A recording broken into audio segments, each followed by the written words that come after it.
Hello students, a warm welcome to all of you at AriserTalent. How are you all? I hope all of you are doing great. So, in our previous lecture, we have a discussion about the chapter that is matter around a sphere, and we have discussed about the separation of solid and solid. Now, in our today's lecture, we are going to cover about the separation of solid and liquid. Then we will deal with the separation of gases from air. So, firstly, we are starting our discussion from separation of solid and liquid.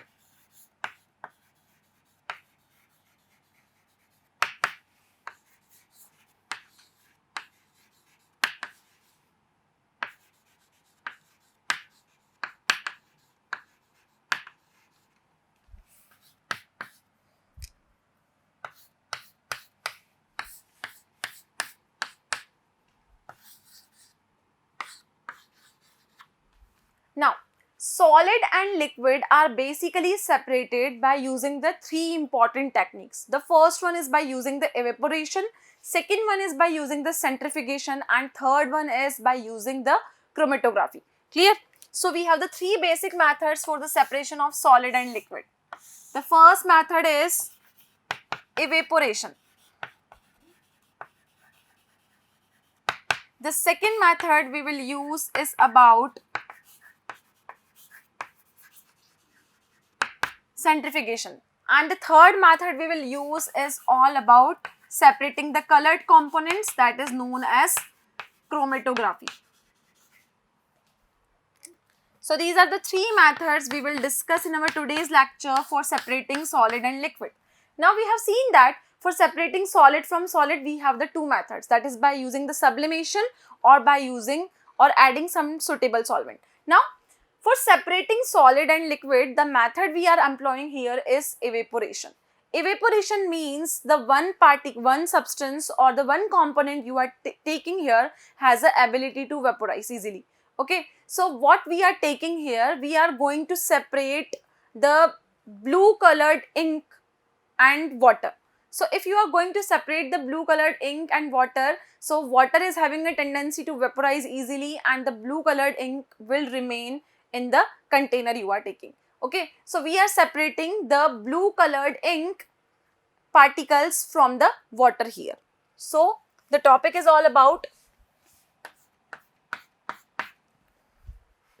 separation of colored components from the blue ink.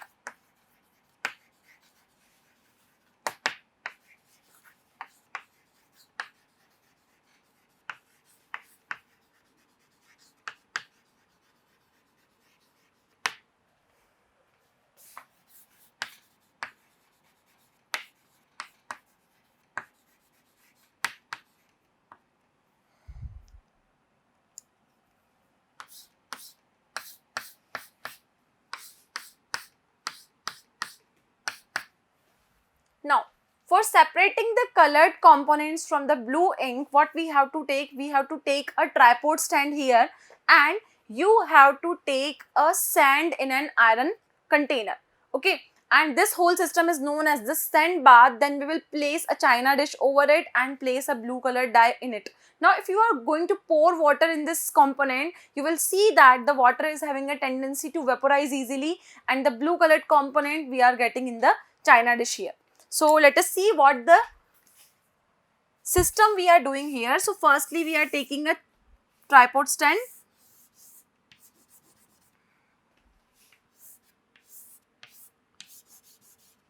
Now in this tripod stand you have to make a sand bath.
So this is the whole picture or the whole system we have taken here. Firstly, I have taken a tripod stand and a burner.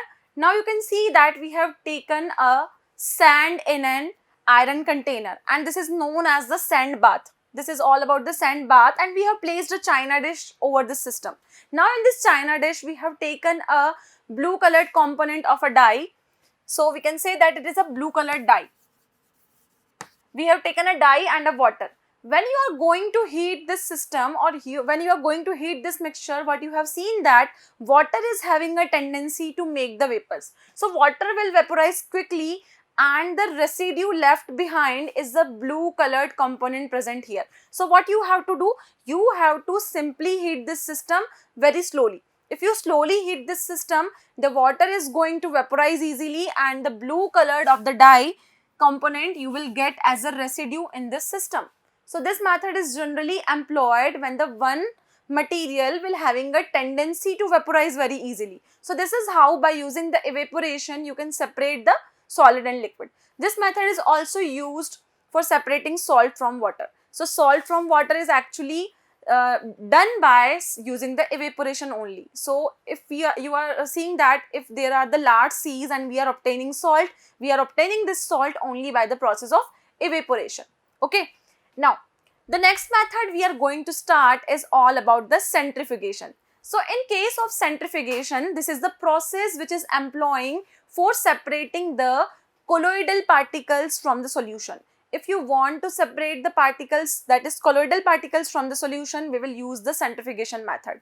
Now you have seen that some people, or in the dairies you have seen that some people are separating the milk from the cream. So this separation of the milk from the cream by using the centrifuge is known as the centrifugation. So it is the process actually employed for separating the colloidal particles from the solution. So firstly, just copy this part from here so we can deal with centrifugation now.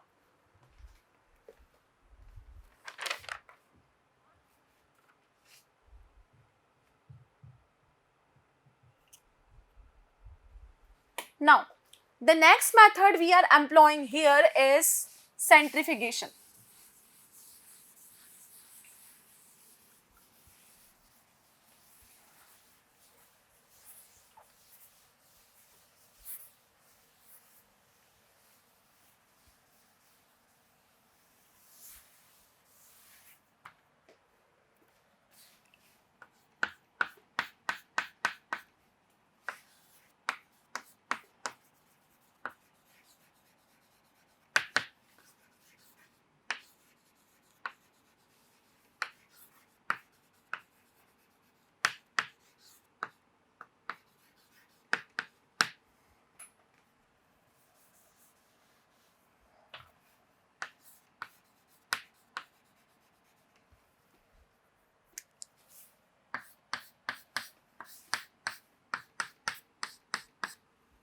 Separation of the cream from milk is done by using the centrifugation.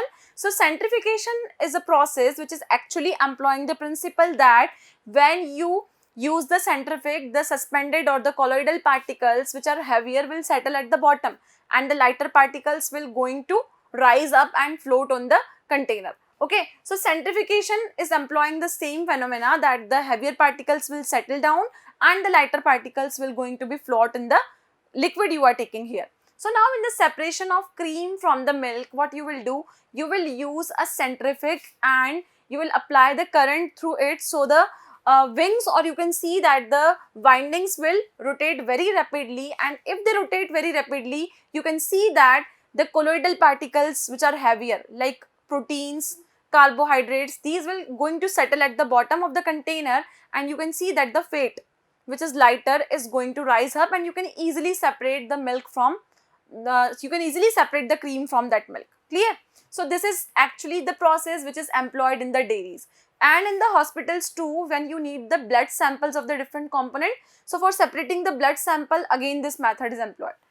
Again, in the diagnostic centers, when they are taking the samples of the urine, and for the separating the particles from the urine, they are applying the same method, that is known as the centrifugation. Clear? So what is the centrifugation method actually is? So this is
So this is how the centrifuge works. If you are going to separate the cream from the milk, you have to just pour that milk with cream in this centrifuge, and if centrifuge is applied with a high current, these wings is going to rotate very fastly. So if these wings are going to rotate very fastly, you can see that the whirling of this will going to whirl, and after the whirling, the colloidal particles, it means the particles which are heavier, will settle at the bottom of the container, and you can see that the particles which are lighter like fat is going to be float at the bottom and float at the upper end of the container, and you can see that they are going to stick at the walls of this. Okay. So the centrifugation process is a separation of the colloidal particles. So I have told you just few examples that how this method is employed in the laboratories and in the diagnostic centers too. So this is going to whirl, and after the whirling is done at a very high speed, as these blades are rotating, we can separate the cream from the milk. Clear? So this process is basically employed for the separation of colloidal particles. This is used to separate the colloidal particles. So in the case of milk, you can see that the heavier particles will be carbohydrates, proteins. So the heavier particles will settle at the bottom. Heavier particles like proteins and carbohydrates,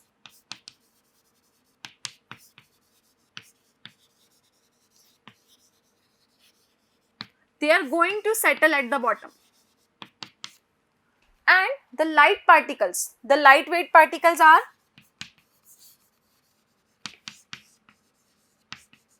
like fats. They are going to float in a liquid.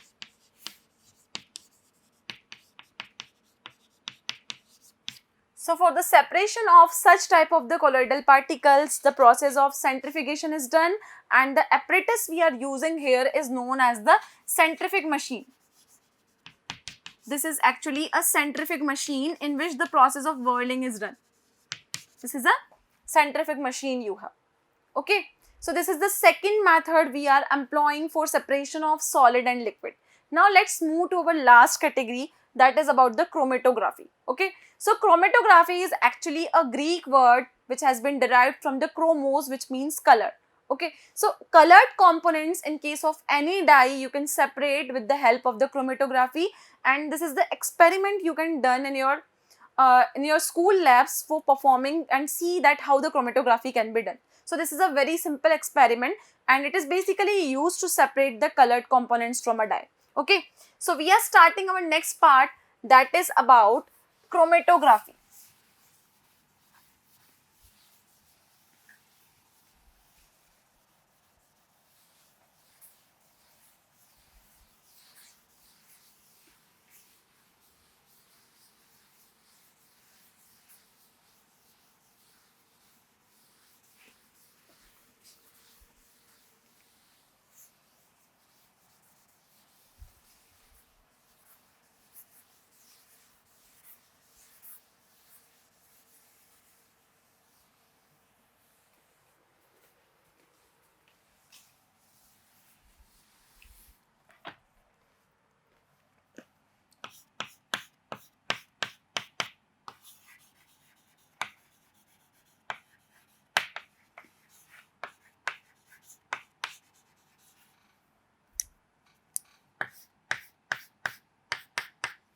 So chromatography actually means separating colored components.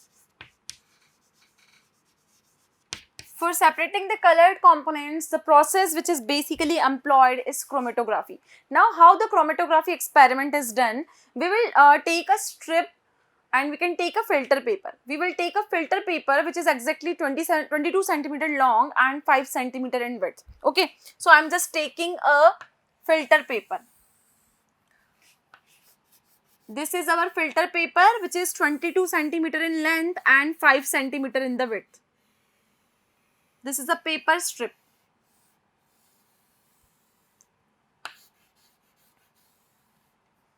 So this paper strip is actually 22 centimeter in length and this is 5 centimeter in width. Clear? Now, place this paper strip or the filter paper strip in a cylindrical glass tube or glass container. So, we will take a cylindrical glass jar and we will close its end with the help of a glass rod, so no air or nothing can be in and out from this tube. Okay. So, what you will do, you will just take a cylindrical glass tube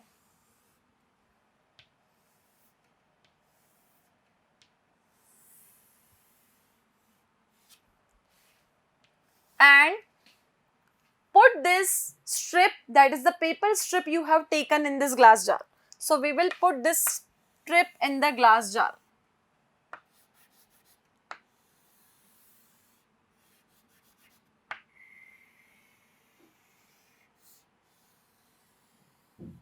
Now, what you have to do, you have to put a black colored dot on this paper strip at a length of about, at a height of about 7 centimeter. So, what I am doing, I am just putting a black colored dot. You have to put a black colored dot at a height of about 7 centimeter. So, from the bottom, you have to put a black colored dot at a height of about 7 centimeter. You have to close this container or close this cylindrical jar with a glass rod. This is our glass rod. And this is what we have put a 7 centimeter black dot here. So, this will be a black colored dot that is placed at a height of about 7 centimeter. Now, what you have to do, you have to put the water in this cylindrical jar. If you put water in a cylindrical jar, what you have to do, you have to just simply put this in a jar and do not disturb it. It means we do not have to take it here and there. We have to kept it in a rest position for some time. So, after some time, what you see that when you put out the filter paper and when you dry this paper, when you dry this paper strip, you will see a different colored components you will obtain from this black colored dot. Clear? So, what is the picture we are getting now?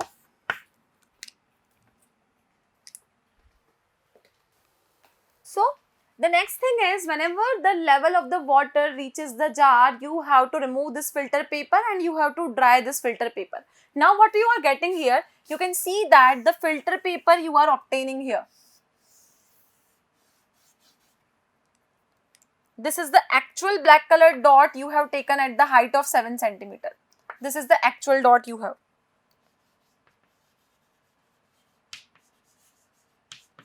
And you will get the different colored components here.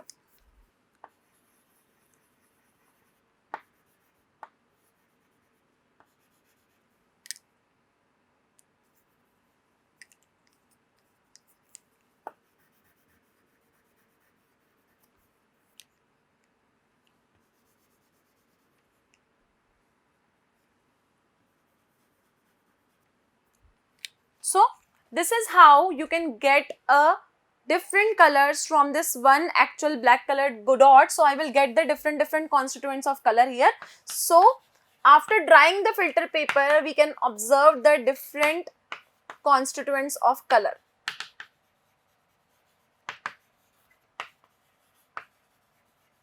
And this is what? This is suspended filter paper.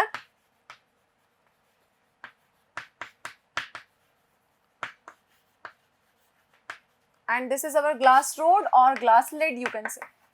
So, what we have basically done in this experiment, we have taken a filter paper or a strip of a paper which is 22 centimeter in length and 5 centimeter in width, and we have put a black colored dot at a height of about 7 centimeter.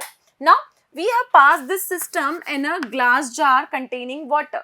This is a glass jar containing water, and what we have done, we have put this strip in this water and we have stop the entering of any air in this container by just placing a glass lid. As soon as you can see that the level of the water rises up and it reaches the top of the container, you have to remove that strip from this container.